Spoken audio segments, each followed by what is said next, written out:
దేవుని నామానికి వందనాలు. మీ అందరికీ కూడా దేవుని నామమున శుభములను తెలియజేస్తున్న మీ అందరికీ కూడా శుభము కలుగును గాక. దేవుడి దినమున మనకు అనుగ్రహించినటువంటి వాక్యమును ధ్యానించుకుందాం. 1 యోహాను పత్రిక 1వ అధ్యాయము 9వ వచనం. మన పాపములను మనము ఒప్పుకొనిన ఎడల ఆయన నమ్మదగిన వాడును నీతిమంతుడును గనుక ఆయన మన పాపములను క్షమించి సమస్త దుర్నీతి నుండి మనలను పవిత్రులనుగా చేయును. ప్రియమైనటువంటి వారలారా, మొదట మనము ఎట్టి వారమై ఉండాలా అనేసి అంటే దేవుని ఎదుట మనలో ఉన్న పాపమును తప్పిదములను ఒప్పుకునేటటువంటి వారమై ఉండాలి. ఏమండి, కప్పుకుని వారమై ఉండరాదు. మనము దేవుడి ఎదుట ఒప్పుకోము కానీ, ఏమండి, దేవుడి ఎదుట ఒప్పుకొని నీతిమంతులుగా తీర్చబడడానికి ప్రయత్నము చేయము కానీ మనుష్యుల ఎదుట మాత్రము మనము నీతిమంతులముగా కనపరుచుకొనడానికి నానా ప్రయత్నములు చేస్తూ ఉంటారండి. ఏమంటారంటే, ఏమండి, నేను ఏ తప్పు చేయనండి, నేను ఏ పాపము ఎరుగను, నేను ఏ పాపము చేయను, నేను మంచివాడను, నేను మంచిదానను, నేనే మంచివాడను, నేనే మంచిదానను అని చెబుతూ నువ్వు మనుషులను మోసపుచ్చవచ్చు, ఏమండి, మనుషులను మభ్యపెట్టవచ్చు, కానీ మనము దేవుణ్ణి మోసపరచలేము. ఎందుకు తెలుసండి? దేవుడట మన హృదయములను ఎరిగినటువంటి వాడు. నిజమేనా కాదా? మనుషులు ఎదుట మనం మనుషులు ఎదుట మనం ఏమైనా ఒప్పుకుంటామని ఒప్పుకోము. ఏమంటుంటాము? నేను మంచివాడను, ఏ పాపము చేయలేదంటాం. ఏమండి, నేను అంటున్నటువంటి మాట కాదు, కానీ ఒకసారి లూకాసు వార్తకి వెళ్దామండి. లూకాసు వార్త 16వ అధ్యాయము 15వ వచనము చూద్దాం. ఆయన అనగా యేసు ప్రభుల వారు అంటా ఉన్నారు, మీరు మనుష్యుల ఎదుట నీతిమంతులని అనిపించుకొనువారు. చూసినారా? చాలా తేటగా సూటిగా వాక్యం. అయినప్పటికీ ఒప్పుకోము. ఇట్టి మాటలు మనము వింటున్నప్పుడు మనం ఒప్పుకునేటటువంటి వారమై ఉండము. మీరు మనుషుల ఎదుట నీతిమంతులని అనిపించుకొనువారు, కానీ దేవుడు మీ హృదయములను ఎరుగును. కాబట్టి మనుషులను మోసపరుచున్నట్లుగా దేవుని మోసపుచ్చలేం మనము. ఎప్పుడైతే నువ్వు మనుషుల ఎదుట మంచివాడవని, మంచిదానవని అనిపించుకొనడానికి, నీతిమంతురాలవు, నేను నీతిమంతుడనని కనపరుచుకొనడానికి ఎప్పుడైతే నువ్వు ప్రయత్నం చేస్తుంటావో, ఇక్కడ వాక్యం సెలవిస్తూ ఉంటుంది, మనుష్యులలో ఘనముగా ఎంచబడునది దేవుని దృష్టికి అసహ్యము. మనుషుల మెప్పును ఎప్పుడైతే, మనుషుల పొగడ్తలను నువ్వు ఎప్పుడైతే కోరుకోవడానికి ప్రయత్నం చేస్తూ ఉంటావో, దేవుడి దృష్టి కంట మనము అసహ్యులుగా ఉంటామంట. పౌలు గారు కూడా చెప్తా ఉన్నారు. రోమీలకు రాసిన పత్రికలో 3వ అధ్యాయంలో చూద్దాం ఒక మాట.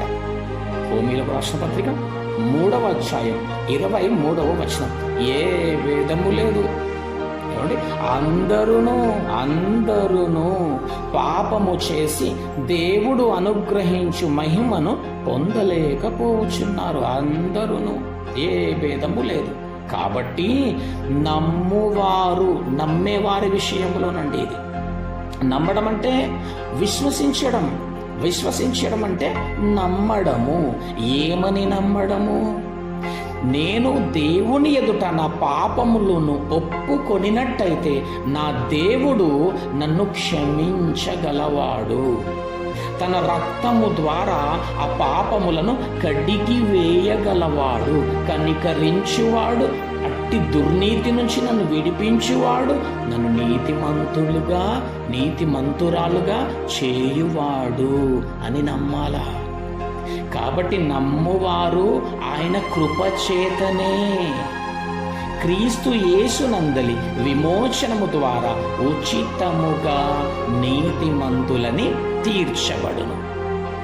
కాబట్టి అటు నమ్మకం, అటు విశ్వాసము చేత నా దేవుడు నన్ను క్షమించగలడు, నన్ను విడిపించగలడు, నన్ను రక్షించగలడు, నన్ను విమోచించగలడు, నన్ను నీతిమంతుడిగా నన్ను చేయగలడు నా దేవుడు అని ఎప్పుడైతే నువ్వు నమ్ముతావో తన కృప చేత అట్టి విధముగా దేవుడు నిన్ను క్షమించి నీ పాపములను కడిగివేసి నిన్ను పవిత్రుడుగా, నిన్ను పవిత్రురాలుగా, పరిశుద్ధుడుగా దేవుడు తీర్చిదిద్దగలవాడు. చూద్దాం ఒకసారి మొదటి యోహాను పత్రికకి వెళ్దాం. మొదటి యోహాను పత్రిక 1వ అధ్యాయం ఈ 9వ వచనం మరి ఒకసారి మనం ధ్యానించుకుందాం. మన పాపములను మనము ఒప్పుకొనిన ఎడల ఆయన నమ్మదగిన వాడండి. ఏదైతే వాక్యము ద్వారా దేవుడు మాట్లాడి ఉన్నాడో అట్టి విధముగానే చేయువాడు. ఆయన నరుడు కాదు, ఆయన దేవుడు చెప్పినది చేయువాడు. మనుషులు ఏం చేస్తారంటే బొంకుతారండి. మనుషులు స్వార్థప్రియులు, ధనాపేక్షలు, బింకములాడేటటువంటి వారు, మాటను మార్చేటటువంటి వారు. ఈరోజు అవునన్నవారు రేపు కాదంటారు. కానీ దేవుడు చెప్తా ఉన్నాడు, నేను నమ్మదగ్గవాడను బిడ్డ, నేను నమ్మదగ్గవాడను.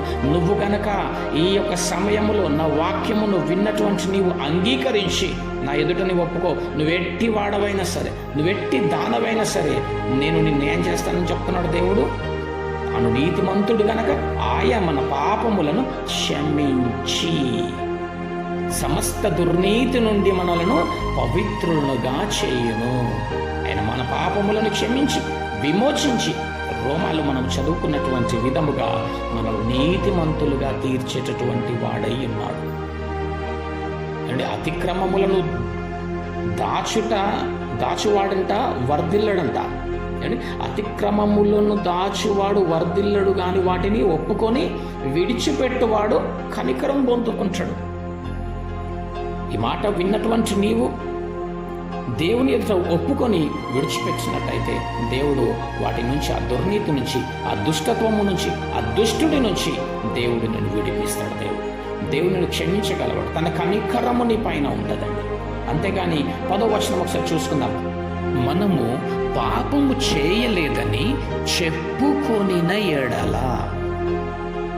మనము పాపము చేయలేదని చెప్పుకొనిన ఎడల ఆయనను అబద్ధికునిగా చేయువారమగుదుము జాగ్రత్త, మరియు ఆయన వాక్యము మనలో ఉండదు. లేదు నేను ఏ పాపము చేయలేదు, నాకు ఏ తప్పు లేదు అని, నువ్వు చేస్తున్నదే న్యాయమని, నువ్వు చేస్తున్నదే నిజమని, అదే పాపములో గనక, ఆ పాపము, ఆ దొంగ ఊబిలో గనక నువ్వు కూరుకుపోయినట్టయితే దేవుని వాక్యము, ఆయన సత్యము నీలో ఉండదు. నీవు క్షమింపబడలేకపోతావు, విడిపింపబడలేకపోతావు, దేవుని కనికరమును పొందనటువంటి వాడవుగా ఉంటావు. కాబట్టి దేవుడిచ్చినటువంటి ఇట్టి ఒక అవకాశమును బట్టి, ఏం అవకాశము? విడిపింపబడగల, క్షమింపబడగల తన కృప మనకు అనుగ్రహించినటువంటి ఒక సమయమున తన కృపను మనము పొందుకొని, తనను నమ్మి విశ్వసించి నువ్వు గనక ప్రార్థన చేసుకొని పాపములను ఒప్పుకున్నట్టయితే నీ జీవితాన్ని దేవుడు తీర్చిదిద్దగలవాడు. నీ కుటుంబంలో ఏది ఉన్నప్పటికీ, ఏది లేకపోయినప్పటికీ, నీ జీవితంలో ఏ కార్యము జరిగినప్పటికీ, జరగనప్పటికీ తన సమాధానమును దేవుడు నీకు అనుగ్రహించి నిన్ను ఆశీర్వదించి తన కనికరమును నీ యందు నిలుపువాడు. ఇట్టి కృప దేవుడు మనకందరికీ కూడా అనుగ్రహించును గాక. దేవుడు మిమ్మల్ని దీవించి ఆశీర్వదించును గాక. ఇటు కొద్ది వాక్యం మన ఆత్మ నివేళనిమిత్తమై దేవుడు దీవించును గాక. ఆమేన్. ప్రార్థన చేసుకుందాం. పరిశుద్ధుడా, నీకు వందనాలు, స్తోత్రం చెల్లిస్తున్నాం. ఇటు ఒక సమయమందు ప్రభువా, నీ వాక్యమును వినడానికి, ధ్యానించడానికి ఇచ్చినటువంటి మహాకృపను బట్టి మీకు వందనాలు చెల్లిస్తున్నాం. విన్న ప్రతి బిడ్డ ఈ వాక్యమును అంగీకరించి ప్రభువా మరినైనా నీ ఎదుట పాపములను ఒప్పుకొని నీ ద్వారా తండ్రి మరినైనా విమోచింపబడి నీతిమంతులుగా తీర్చబడడానికి మీ కృప సహాయము దయచేయమని ప్రార్థిస్తున్నాం. ఆయన ప్రతి ఒక్కరి కుటుంబంలో మీ యొక్క శాంతిని, సమాధానమును దయచేయండి. వారు చేస్తున్నటువంటి ప్రతి పనులు, ఆలోచనలు, ప్రయత్నములను సఫలపరచమని ప్రార్థిస్తూ ఉంటున్నాం. దేవా మీ ఆధిపత్యం వహించండి. మంచి ఆయురారోగ్యములను దయచేయండి. మంచి ఆయుష్ను అనుగ్రహించండి. నీ కొరకే బ్రతకడానికి మీ కృపా సహాయము నడిపింపును దయచేయమని ప్రార్థిస్తూ, నాయన శాంతిని, సమాధానమును, సమృద్ధి జీవమును బిడ్డలకు దయచేయమని యేసుక్రీస్తు నామములో ప్రార్థించి అడిగి వేడుకుంటున్నాము తండ్రి. ఆమేన్.